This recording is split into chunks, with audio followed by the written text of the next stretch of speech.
I don't think my greenhouse made it through the night. It was crazy windy. It broke my trampoline. And I'm 90% sure it broke my greenhouse too. Yeah, I don't know if I can fix this. Awesome.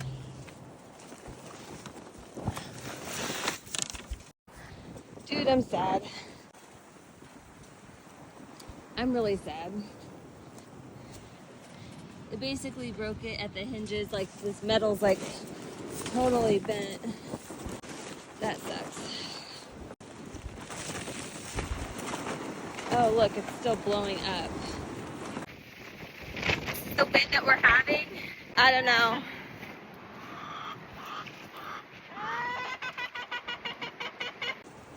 It's done. I'm legit really bummed. This is the type of windstorm that blew everybody's trampoline away. Ours, it's like bent in half. I hate this. I hate wind. Look at this tree behind me. I was up at 4 in the morning worrying about this.